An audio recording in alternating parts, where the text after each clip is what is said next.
Good evening, ladies and gentlemen. Oh, excuse me. 女士们、先生们，晚上好，欢迎你们来。Tonight, what I want to talk about is the three essentials that we need to look at in terms of trading and investing. Now, we tend to think that the trading techniques and the investing techniques are different. Some of them certainly are. But there are also important methods or important points where they are very, very similar. Now, most of you have watched, I hope, the IG Markets Apprentice Asia show that was on a couple of weeks ago, or a couple of days ago actually. So what we want to do is we want to focus on what was used in those techniques and how we can apply them both in a trading environment and an investing environment. So there are three things that I really want to cover tonight. There are three elements. First of all is using chart patterns to help us define risk and reward. Now there can be large-scale chart patterns. Chris talked about a head and shoulders pattern on the Australian-New Zealand dollar cross. That's a long-term investing pattern, but they also appear on short-term patterns. I want to talk about identifying trend breaks and rebound and trend continuations. In other words, when is this current downtrend in the STI going to end and turn to an uptrend? Because if we can identify that, then we can make some more money as it's going up and close all of our short positions. And finally, I want to look at some ways that we can set both our entry and our stop loss conditions. Because it doesn't matter how much research we've done. It doesn't matter how much fundamental research, how much technical research we've done. There's always this wonderful opportunity to buy a stock and make a big, big mistake. And we've got to know exactly when we make that mistake. So setting stop loss and entry conditions is part of it.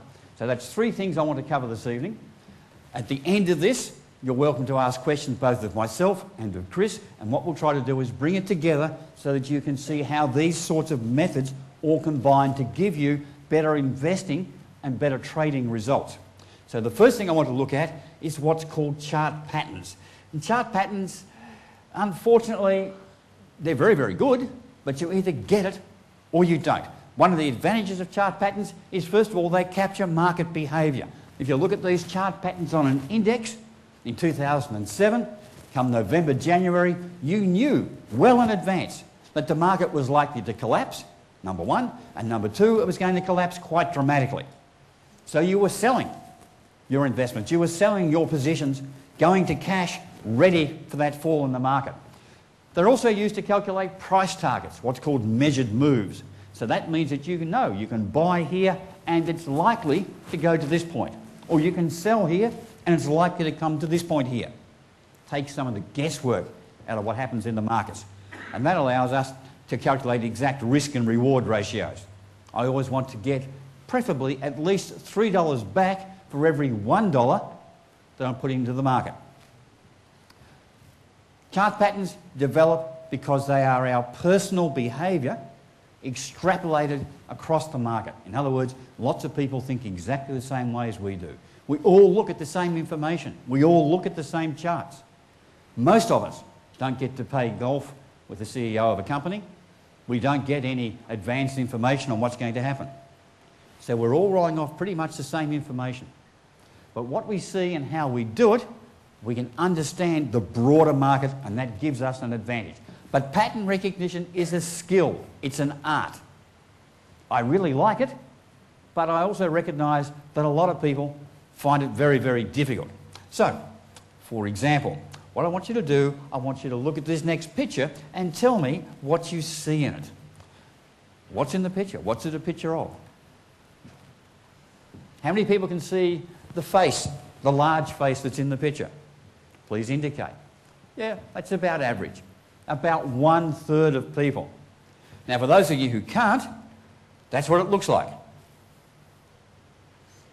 There it is. Once you see it, you can't stop seeing it. When you first look at the picture, for 2/3 of you, all you see are these women here and here, this figure here and this one here. You don't see his face.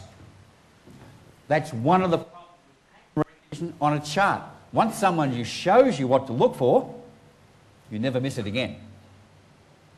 And because patterns give you such a powerful way to understand and interpret the market, I want to spend just a little time on one of the patterns. Now, this is what we tried to teach the participants in Apprentice Asia. I'm sure that you're going to be much better students than they were. Pattern basics require accurate support and resistance lines and accurate trend lines. An accurate support and resistance line is a horizontal line that's drawn on a chart. It's where price tends to stop all the time, on the way up or on the way down. It's like a floor and a roof. Whereas a trend line defines a changing level of support or a changing level of resistance. Support in an uptrend, resistance in a downtrend. But the problem is that when we use a chart package, and most of us do these days, a lot of chart packages deceive us into putting support and resistance lines in the wrong spots. Look at these lines here. Are those lines horizontal? No, they're definitely not horizontal. No way they're horizontal. Unfortunately, they are. These are all horizontal parallel lines. What has happened is that the background information on this screen here has deceived your eyes into thinking that in fact they're not horizontal. Why is it important on a chart? Because when you use charting software that has a grid on the back, your eyes will automatically put the support and resistance lines where the grid lines are. And they might bear no relationship at all to where the genuine support is in the market. They act as a guidepost. So when I'm using a chart, and all the charts you'll see tonight, they do not have grid lines on them for exactly that reason. I want to be able to accurately place support and resistance because that's an essential part of how we establish where the chart and chart patterns are.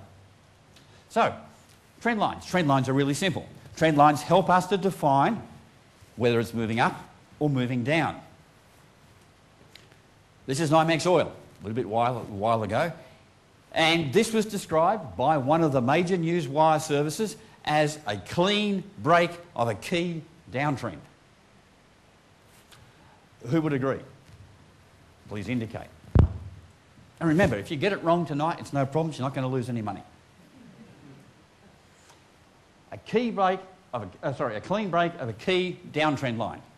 Is this an accurate analysis of that chart? Does that put the trend line correctly in place? Who says yes? Who says no? Who's waiting for me to tell you the answer? Okay. It's a total... Okay. When we use a trend line, obviously we start from, in this case a downtrend, the high point. But what we're looking for is for a test of that line. That was a rally and a retreat that must take place preferably on at least 3 occasions. 2 is okay, 3 is better. So this line has a touch point here, number 1, number 2, and not here because it breaks through. If we use that criteria, then we can also place all of these trend lines on the chart. Just take that out of my pocket. And what we see there is that this line has 1 point, 2 points, 1 point, 2 point. They're all exactly the same. There's only one valid trend line on this chart. That's from this point here, 1, 2, 3, there's the breakout. And if they'd got that breakout at $40, by the time the news service said this is an important change in the trend, they had already made 100% because the breakout took place at $80. So putting an accurate trend line on a chart is very, very important. Key points, a starting point, and at least 2 other anchor points to be able to connect the line. So horizontal lines pick up where price moves to a roof and pulls away. Moves to a roof, pulls away, pulls away, pulls away. Usually 3 or 4 times gives us some confidence that that support resistance line is placed accurately. Same on the floor. Hits that, bounces away. Hits it, bounces away. Hits, bounces away. Bring these 2 together and we have one of the most useful and powerful patterns in the market. Now by useful and powerful I mean you see it relatively often and it's reliable. By reliable what I mean is that when the pattern begins to develop there's a high probability it will hit its upside targets. That's a key factor. That means I can trade it with confidence. And it's not just on short-term charts. It's not just on 10-minute charts or one-day charts. It's on weekly charts and it's on monthly charts. And it behaves or gives the same messages. So we start off by accurately drawing a resistance level. This is accurate. Here's our first point. Second, third, fourth, fifth, sixth. This has been hit many times and the market reacts away from it. So the first step is drawing an accurate resistance level, or a support level as the case may be. We're going to trade from the long side, so we'll call it resistance in this instance.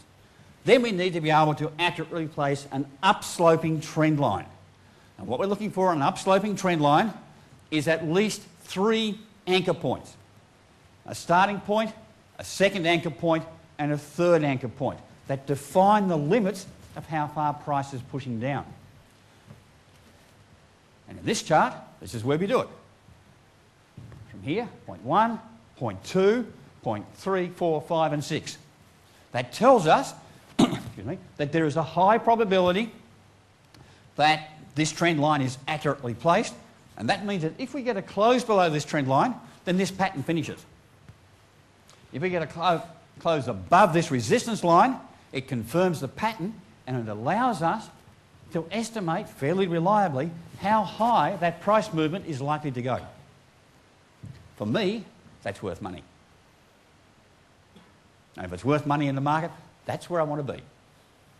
But how do we work out how high it's going to go? Why do we start here and not here? Or even here? And there's a very important reason. For this pattern to be valid, then it must be as close to the ideal pattern as possible. So we must understand what the ideal pattern looks like. So if I said to you, look, I'm thinking of an animal. It has 4 legs and a tail and it barks. What animal am I thinking of? Anyone like to have a guess? A dog. 4 legs, a tail, and it barks. Sorry, I'm thinking of a crocodile. Crocodiles bark as well. Now, if I told you it lived in water, then you wouldn't say a dog, you'd say probably a crocodile, if you knew crocodiles bark. Point, the more accurate the definition, the less likely you are to be eaten. In the market, the more accurate the definition, if I'm buying in here, then there's a high probability this will develop as required. So what I need for a triangle pattern, upward sloping, downward sloping, or equilateral, is a triangle base. And that is 1 to 5 days of price activity that is moving pretty much in the same direction. In other words, 4 out of 5 candles are green, or 3 out of 3 candles are green, or just 1 large candle is green. This is the base of the triangle. No base, no triangle, no pattern. Wave goodbye to your money. You take the base and project it upwards. That gives you the upside target. There is a high probability that when price breaks out of this pattern, it will reach this target level. That means I can buy in here with confidence that we're going to get this sort of target. In a bull market, this happens about 85% of the time. In a bear market, this is successful about 70% of the time. So in a bull market, I want to trade upsloping triangles. And if I enter in here or here or here, my stop loss is the value of this trend line. If I enter close to this trend line, my stop is very tight, very small. But the advantage is I get the maximum sort of return from that pattern development. And that's particularly useful.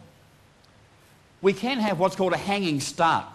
And we see this to some extent in some of our recent bull markets. And that is, we start first of all always with the horizontal support resistance level. But in this case, there's been several days that have moved above that level and come back.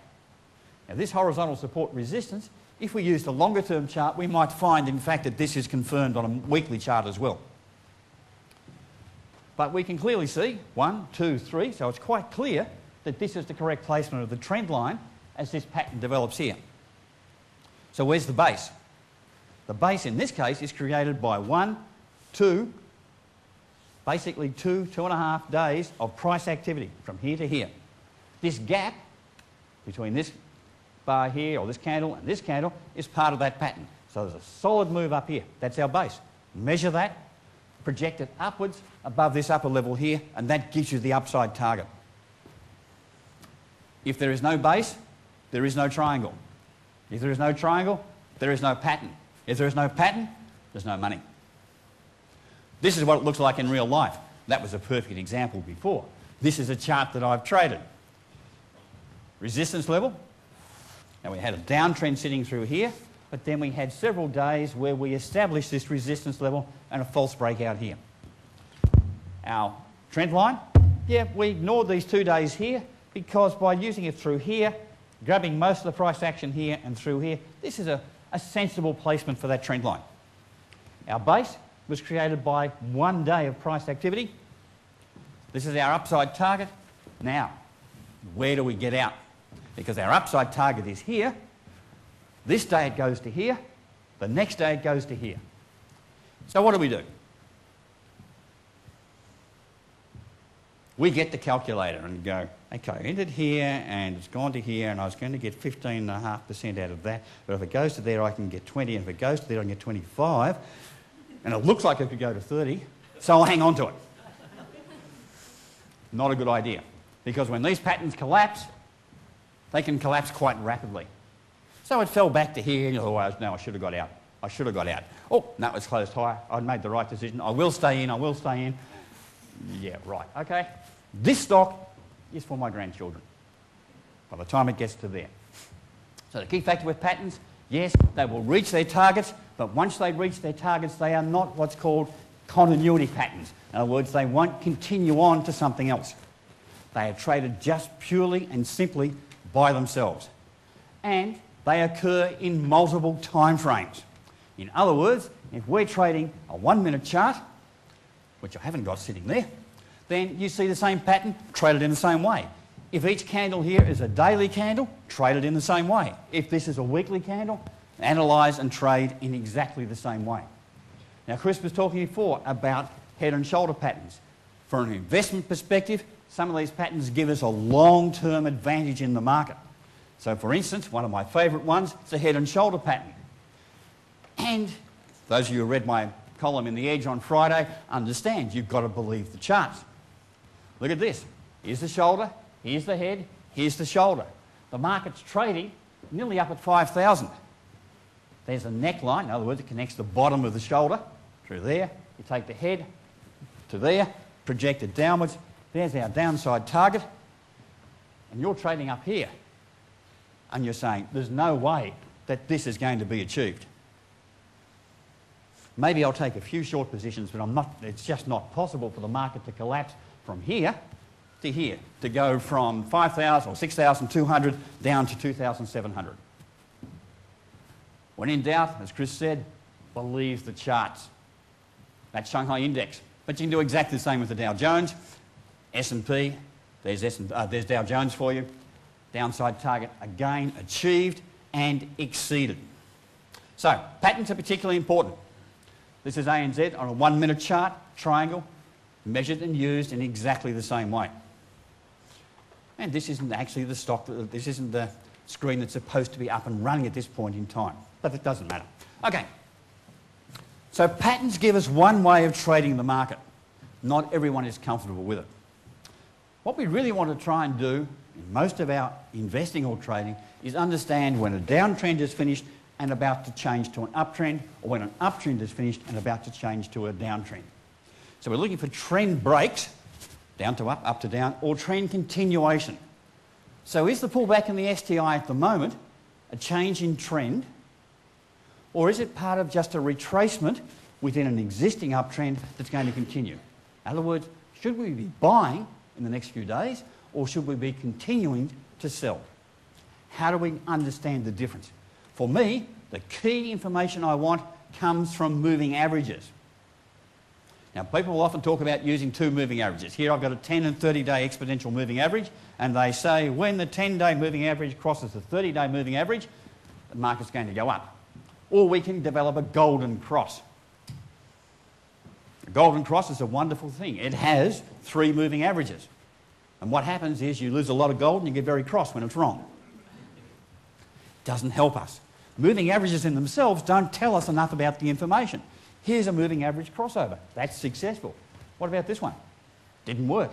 This one didn't work. So how do we know the difference between this one and this one?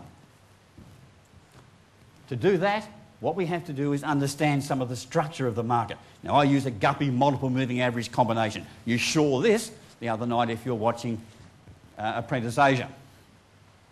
Because the two most powerful groups in the market are traders and investors.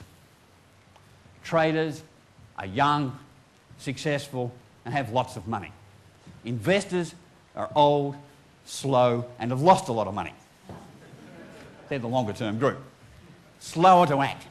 So we've got a trend line through here. Same as we're using on those patterns before. And we've got a close above here. Is this a genuine break of the trend? Don't really know. But what I do know is that traders are more aggressive. They'll come into the market and they're always trying to find out if it's going up. They keep on testing. If they make a mistake, they get out very quickly. Investors, a little bit slower to reach the same sorts of conclusions. So by using two groups of moving averages, I understand the inferred behaviour of traders, short term, and investors. And to understand the traders, I use a combination of moving averages. Before I go to there, it captures the change in opinion and the change in strength that's taking place. And we do that by looking at the degree of compression in each of the groups of averages. When they compress, they tell us people are in agreement. When they are expanded, they tell us people are in disagreement. And when the two groups are separated, it tells us that, in this case, traders are very optimistic about the stock and investors are becoming increasingly optimistic.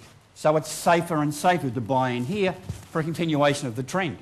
When both groups combine and compress, when both groups agree, it tells us there is a very high probability of a major change taking place in the trend.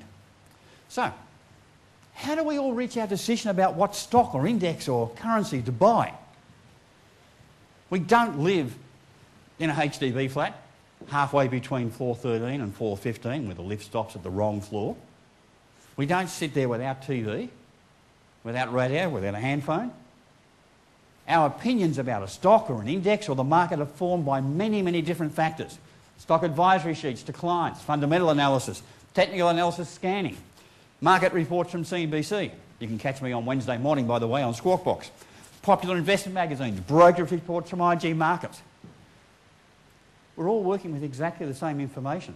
So not surprisingly, you get all of these reports and they all reach pretty much the same conclusion about the stock or the index.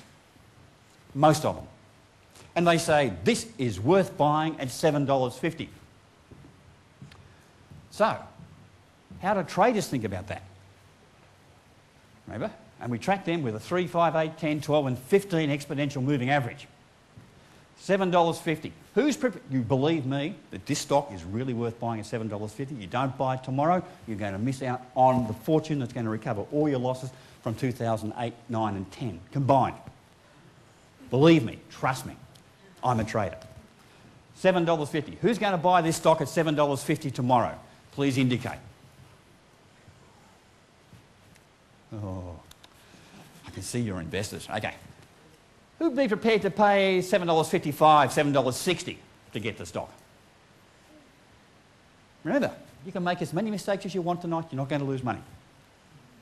Who would prefer to wait for the stock to come back maybe to $7.40 before you buy it? Okay.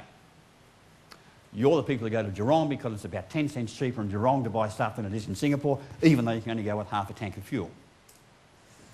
The bargain hunters, even though we have the same information, we all agree it's worth buying, but we'll buy at different sorts of price levels. Some will buy it if it's a little bit cheaper, some will buy at the exact price, some will buy it when it's a bit more expensive. We get compression. Investors behave in the same way, except that they are slower. And we use 30, 35, 40, 45, 50 and 60 moving averages, exponential, to track their behaviour. Now investors, they're different people. I mean, I'm a trader.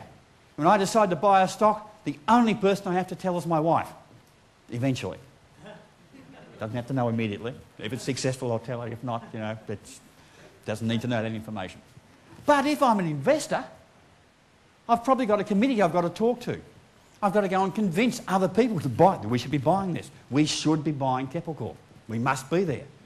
That's a week or 10 days, all the rest of it. Not good. So what happens is that although they reach the same information, the same conclusion, they take a bit longer. And what we get is compression, this agreement, across different time frames. Because when investors come into the market, they've got to move in much larger size, more difficult to execute. So this gives us the advantage. It tells us, here's our downtrend line. We're not too sure whether this breakout is genuine, it's going to keep on going up, or whether it's false. GMMA analysis tells us in this period, traders agree about price and value. They start to come into the market. You can see the compression and then the expansion. And a little bit later, we see that investors also come in. We see that first of all they turn up, the bands narrow. When it narrows, it means there's agreement about price and value. This is a good stock at this price. It's correctly valued. Remember Warren Buffett? I don't really know him, but I'm sure that you've got a better relationship with him than I have. He says buy good companies at good value. Underpriced, in other words. And that's what the investors are trying to do. So they're deciding here, this is a good company at a reasonable price. This is the agreement point. So when you get agreement between traders and investors, there's a high probability that this trend change is confirmed. Does it matter if you get in at $7.60 or at $8.50? No, it doesn't. If you're a trader, it does. But if you're an investor, it doesn't. From an investment perspective, you want some greater certainty that this trend is likely to continue for 4 or 5 weeks or several months or hopefully for several years, just keep on going up. So we're not trying to get the very bottom. We're trying to get somewhere in here because there's a higher probability that this is going to continue moving upwards. Don't know how high it's going to go, but we can be fairly confident that it's going to move in that direction. That's what we're trying to do. So, by bringing these two groups together, we get a variety of different analysis techniques and methods. The red group, long-term investors. The blue group, short-term traders. Now, this could be that every candle represents 1 day. It could be that every candle represents 1 minute. It could be that every candle represents 1 week. The analysis methods and conclusions are exactly the same. It's called fractional repetition, which is really exciting because it's a great way to make money. So what it tells us, let's say I'm a trader.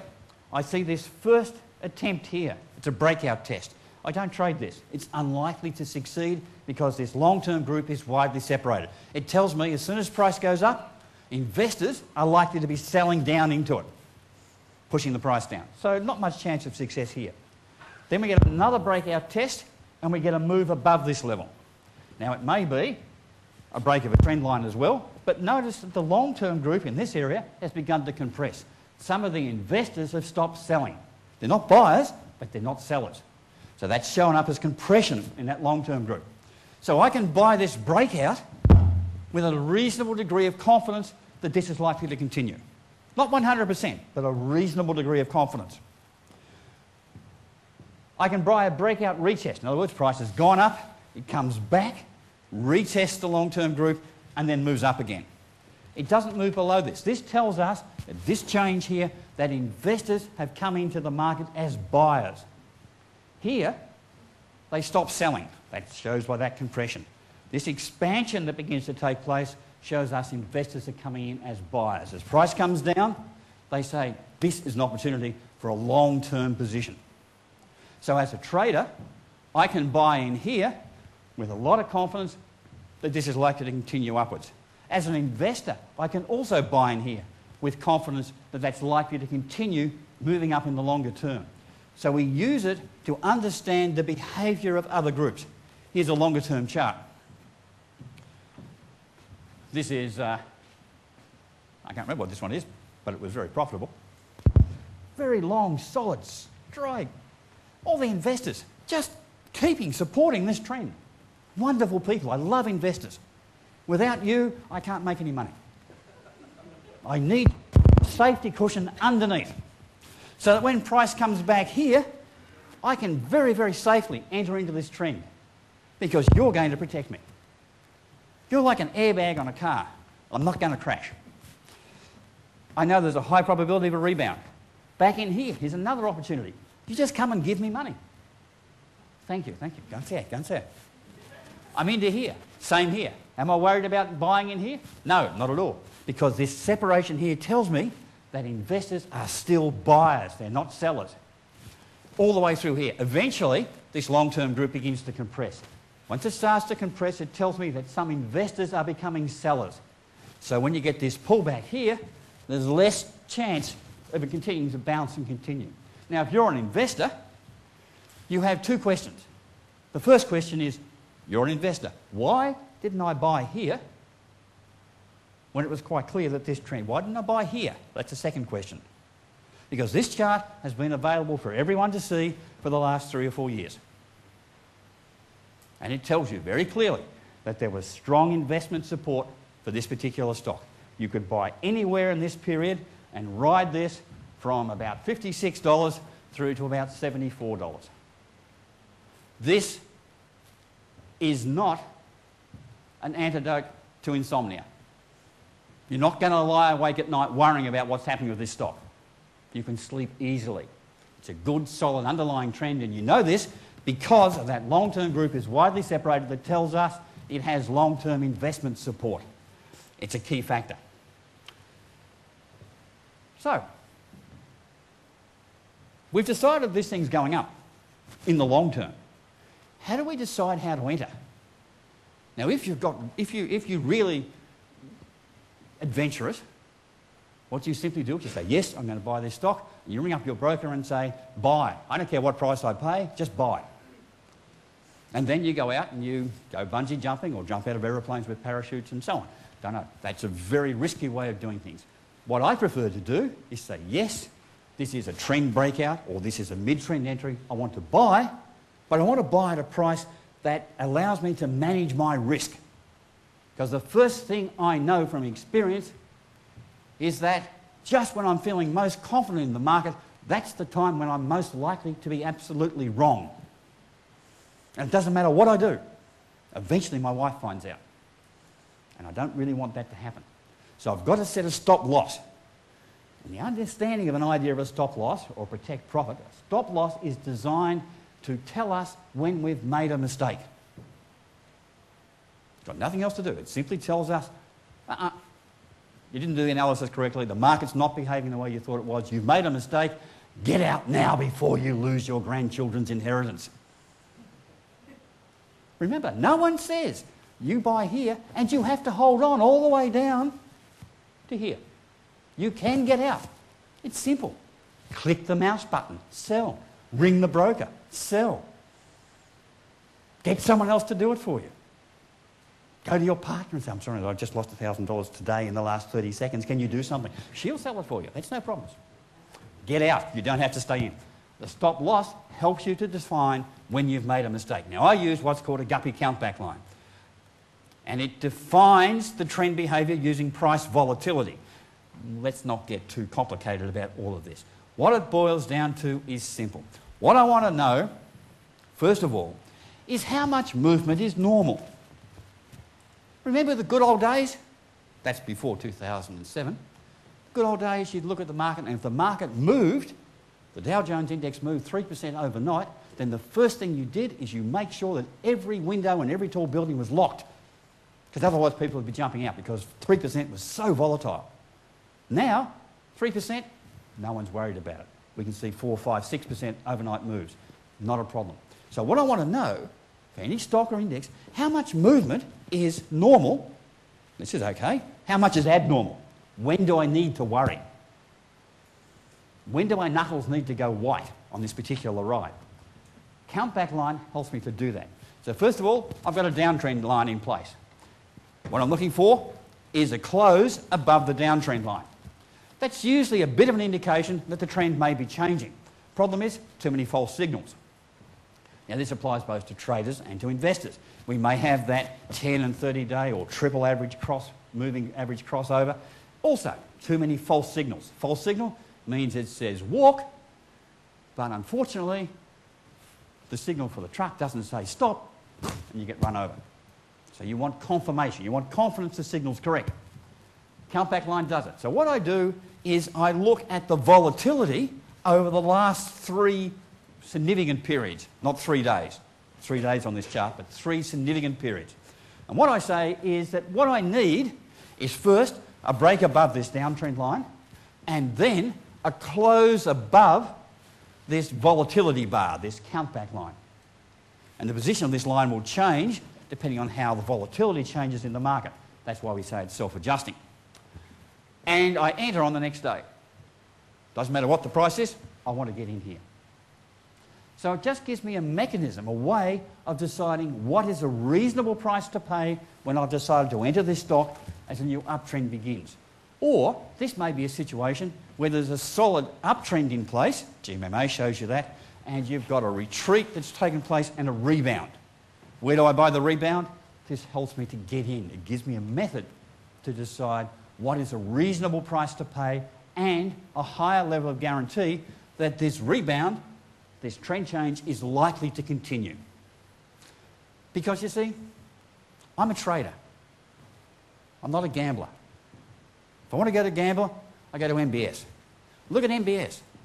MBS is a monument to people who love losing money. That's what built it. It isn't built by the people's winnings, it's built by the people's losings. I don't want to take that attitude into the market. If I go to MBS and I play roulette, and I like to play roulette, my wife occasionally likes to play poker machines. When we go, I have a simple job. Not very often, thank goodness, I have a simple job. The amount of money she loses on the poker machine, I have to make back on roulette. Most times it works, but she can lose an awful lot sometimes. So I want to avoid that situation. I want to be able to control my risk. In the casino, I can't, because it's the casino operator who says, this is when you must put your bet on, and bad luck, you can't take it off until the whole thing's finished and you've lost your money. In the market, I can say, this is the point that I want to enter, and my stop loss says I get out if it comes back to here. I have total control over my entry and my exit. Can't control what the market's doing, but I can tell it when I'm going to get in and when I'm going to get out. I can decide how much money I'm going to lose. Can't decide how much money I'm going to make, but I can always decide exactly how much money I'm prepared to lose. Countback line allows me to do it. Now, only two things that happen with this. First of all, where we have equal highs, this is why it's not 3 days. Up one candle, cross to the left to the next highest candle. Ignore this one's an equal high. Up to the top of that candle, across to the left to the next one, then this is our countback line. So here, price would have to break out and close above this level before we buy. This one, this is a price gap. Top of the candle, across to the left, ignoring this candle because it's lower. High of here, across to the next candle in the current trend, and again, we'd have to get a breakout above this level before we bought into this particular stock. You might be really in love with this particular stock, but in this particular instance, you can be romantically in love with your wife, but when you're talking about a stock or an index and a currency, it's all about the money. No room for love, it's just about the money. So even if it looks really, really good, if the breakout only goes to here, it's not a buy signal. It has to move above the normal range of volatility movement in recent times to confirm it as a buy signal. And that's the purpose of using the countback line. It is used as a confirming signal. This is an example of a mid-trend entry. Now, if I showed you the GMMA underneath this, you would see that the long-term group is widely separated. So it tells us that this pullback here has a high probability of rebounding and continuing the underlying trend. Very suitable for trading, very suitable for investing. When to enter. So what I'm looking for here, there's my lowest low in the current trend. That's where my calculation point starts. Up, across the left, up again, across the left. Here's my countback line. Now, for instance, if this had been the lowest low in the current trend, at this point, to get the rest of the chart, top of the bar across the left, and our countback line would be up here. So every time a new low is made on the trend, we recalculate the countback line. But here we know this is the lowest low, sometimes called the pivot point low. Here's our CBL, countback line. Here we have a price breakout that is above the downtrend line. It's above the countback line. We only have one problem. This is an end-of-day signal. The market is closed. I can't enter until tomorrow morning. One sleepless night before Father Christmas comes. because this is an ideal opportunity. So I'm buying here on the next day. I'm not worried about whether I'm buying at this price or at this price. Once I buy here, the important factor is I don't want the price to fall below the countback line calculation. Now, as a stop loss, we take the highest high in the current trend, use this one, bottom of the bar, cross to the candle, down to the bottom of the candle, across to the next lowest candle. Here would be our stop loss. As the next high is made, same calculation. Here's our stop loss. Next high, stop loss. As it moves up, the stop loss, the trailing stop loss follows. Now, this is more suitable for traders rather than investors. From an investor perspective, you're looking at the strength of the underlying trend, and as the long-term group begins to compress, then you would be saying, okay, time to start closing my investment positions. But traders are a little bit more impatient. I just want a lot of money very quickly. I don't really want to wait too much time. So countback line is volatility based. It's not time based. It doesn't use 3 days in the calculation. That's time. What it uses is 3 significant candles. And that is those candles that are higher than the previous candles or lower than the previous candles. So here we're using it as a stop loss. So we've joined the trend down here and we're moving up. So if we take this point here, come down to here, cross to the left on the next lowest candle, cross to here, cross to the left, here's our stop loss line. So we get a close below here, we're out of the trade. Here's a new high, bottom of the candle, cross to the left to the next lowest candle, cross to the left to the next lowest candle, which is even lower than this one. Don't use this one. 5 minutes, actually. Don't use this one. Never, ever lower your stop. Because what that does, it just allows you to lose much, much more money. It doesn't actually protect your profit. So the stop always lifts up. Point 5, here we have a gap in the market. Down to the candle, cross to the left, the next lowest candle, down to here, cross to the left to the third lowest candle. In this case, 3 candles. Here's our stop loss line. Or in this case, it's actually a protect profit line because we entered down here in this underlying trend that's moving up. There's our exit point, and we get out on the next day. Does anyone here know how to exit on the close of the market? Yeah, you can't, can you? The close, by definition, is the last trade for the day. So our signal, our trading signal, our entry signal, our exit signal is the close of the market. And we execute on the next day. This can be applied to a daily chart. These candles could be 1 week candles, or they could be 1 minute candles. If we're applying it to an intraday chart, trading currencies, for instance, or indexes, then our exit would be in the following minute. This minute, here's our close, we exit on the next 1 minute. Or if it's a 10-minute chart, we exit the next 10 minutes. And of course, just because none of us like losing money. I don't mind giving money to charity, but I don't like giving money to other people in the market. I don't know them, maybe they don't deserve it. So I like to try and make sure that I get the best exit possible. So although I'm going to exit on this day, or in this 10 minutes, or in this week, I'm going to try and get the best exit price possible. But I will exit at this time. Because if I don't, the odds are that this downtrend is likely to continue. Of course, I could go short as well. And if we're going to go short, we're using the same method, but in reverse. So we're taking the top of the trend and working out where our stop loss line is. Let's say in this area here, we've got a moving average crossover, uptrend to downtrend. So what we do is we take the lowest low in the current trend to get these bars. So there's our first stop loss line. So we enter somewhere in here. As long as price doesn't move above that stop loss line, this remains a short trade. Here, exactly the same, calculated from this point, calculated from this point, calculated eventually from here, and here's our exit point on a short side trade. In both cases, what we're using is the volatility of the price move to determine where we should reasonably place a stop loss. Now, we can do a whole lot of complicated calculations, which we're not going to do in the remaining 3 minutes, that will allow us to get our exact position size, how many contracts we should buy, given our entry point and our stop loss point. Here's an example of how it uses on a protect profit. Here's our entry point through here. Downtrend ended, we've got the multiple confirmation signals, and we continue to ride this trend just simply using the count-back line as a method of defining where the protect profit stop was. Once we got a close below there, that's when we got out.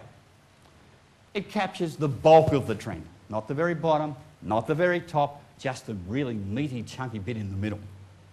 You know, I'm sitting down eating chili crab. I don't really want to eat the shell on the top or the shell on the bottom. I want the meat in the middle.